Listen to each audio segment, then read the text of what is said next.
Good morning students, कैसे हैं आप सभी। मुझे उम्मीद है आप सभी बहुत ही अच्छे होंगे। आप जैसे कि जानते हैं कि कोविड-19 के कारण स्कूल्स नहीं खुल पा रहे हैं, तो ऑफलाइन स्टडी तो नहीं हो पा रही है, लेकिन स्टडी कभी भी रुकती नहीं है और ऐसे में ऑनलाइन स्टडी आपकी जारी रहेगी। ये वीडियो मेरा इंट्रोडक्टरी रूप से है और मैं आपको ऑनलाइन रूप से इंग्लिश सब्जेक्ट पढ़ाने के लिए आपको डेली वीडियोस, मैसेजेस वगैरह करता रहूँगा। ये वीडियोस आप मेरे ऑनलाइन यूट्यूब चैनल पर भी देख सकते हैं और उसके अलावा मैं आपको वीडियो डाउनलोड करने के लिए भेज दिया करूँगा।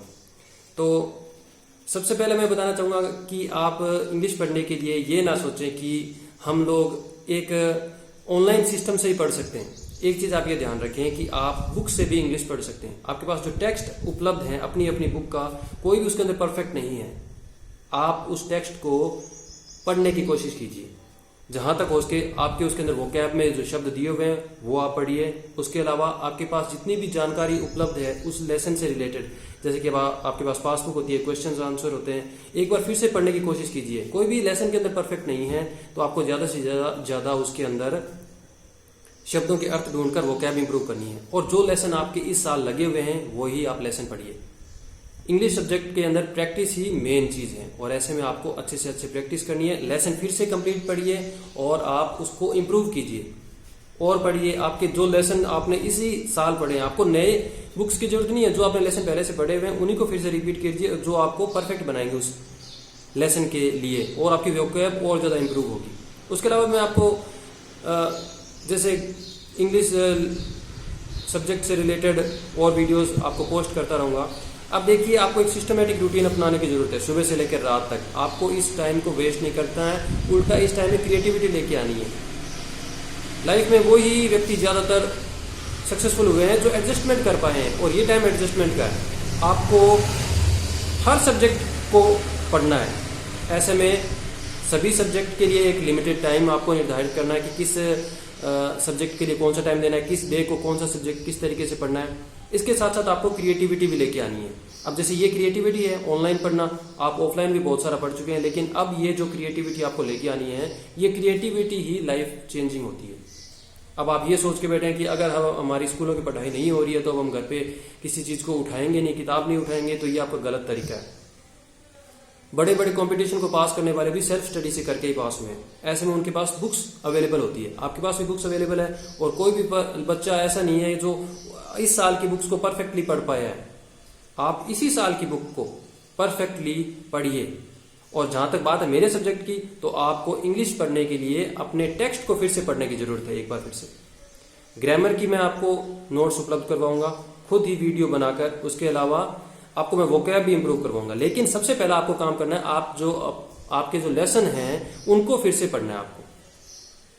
इसके अलावा आपको एक चीज और ध्यान रखनी है कि घर पे खाली नहीं बैठे रहना है। आपको छोटा मोटा अपनी हेल्थ की फिक्र भी करनी है। तो जैसे घर पे छोटा मोटा आप एक काम भी करवाते जाइए, जिससे आपका थोड़ा मन भी लगा रहेगा। घर के काम करवाने में शंका न कीजिए, जो भी काम है घर के वो कीजिए। जैसे अगर आपको सफाई का काम करनी है, आपको घर में पानी भरना है, ये सब कुछ काम भी करते रहे ताकि आपका मन भी लगा रहे। और उसके अलावा आपको अवेयर रहना है, आपको अपनी फैमिली को अवेयर करना है और जो भी आपके कांटेक्ट में उसको अवेयर रखना है। घर के बाहर नहीं जाना, घर के अंदर ही रह के पढ़ाई करनी है। जो भी आपके पास टेक्स्ट अवेलेबल है उससे पढ़ाई करनी है। उसके अलावा आप ये इंटरनेट का इस्तेमाल करके तो पढ़ाई कर सकते हैं। केवल मनोरंजन में इसका काम न लीजिए, आप इसको यूज कीजिए अपने सब्जेक्ट को बेहतर बनाने के लिए। आपको बिल्कुल शांत रह के पढ़ाई करनी है। और इसके अलावा ये जो बीमारी से संबंधित जानकारी लेने में आप ज्यादा अपने आप को उलझाए नहीं, आपको अपने मन को शांत रखना है।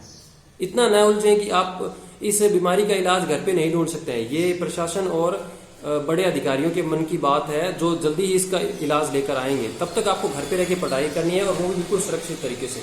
ऐसे में बाहर नहीं जाना है। अब बात रही कि आप इंग्लिश कैसे इंप्रूव करेंगे, तो इंग्लिश इंप्रूव करने के लिए आपको ये चीज जाननी है कि इंग्लिश जो सब्जेक्ट है मेनली इसमें दो चीज को आपको ख्याल रखना है। एक तो ग्रामर और वोकेबुलरी। अब ग्रामर उसका स्ट्रक्चर है और वोकैब के अंदर आपको वर्ड्स इंप्रूव करने होंगे, ज्यादा से ज्यादा आपको वर्ड नॉलेज लेनी पड़ेगी। ग्रामर इंप्रूव करने के लिए मैं वीडियो अपलोड करूंगा टेंस, मॉडल, एक्टिव पैसिव और स्ट्रक्चर से रिलेटेड, ट्रांसफॉर्मेशन से रिलेटेड। इसके अलावा आपको जैसे डेली रूटीन के अंदर आपको कोई सर्विस करते हैं तो उसके अंदर लेटर्स होते हैं, एप्लीकेशंस होती हैं, और ऐसे स्टोरी, ये चीज़ इंप्रूव करने के लिए आपको मैं वीडियोस दूंगा। उसके अलावा वोकैब इंप्रूव करने के लिए आपको पढ़ना है ज़्यादा से ज़्यादा टेक्स्ट। मैं भी कोशिश करूंगा कि आपके वोकैब इंप्रूव करने के लिए कुछ ऐसा क्रिएटिव मैटर लेके आऊं जिससे आप और इंप्रूव कर सकें। लेकिन आपको ये चीज़ ध्यान रखनी है कि आपको टेक्स्ट पढ़ना है घर पे, जो सबसे अच्छी प्रैक्टिस है इस चीज़ की। अब ये चीज़ ध्यान रखने की ज़रूरत है इसके अंदर कि आपको ये वक्त का सदुपयोग किस तरीके से करना है। और सदुपयोग का मतलब है आपको खाली नहीं रहना, आपको इस काम में कहीं ना कहीं लगे रहना है। और तो डिसिप्लिन रहिए, फोकस्ड रहिए और उसके अलावा हेल्दी भी रहिए और घर पे रहिए और उसके साथ अपने लक्ष्य के प्रति कॉन्सेंट्रेट रहिए। और जल्दी ही ये वक्त गुजर जाएगा और हम सब फिर से एक बार अपने स्कूलों में आप और हम मिलकर आगे की पढ़ाई जारी रखेंगे। तब तक के लिए आपको सभी को घर पे पढ़ाई के लिए शुभकामनाएं। जय हिंद।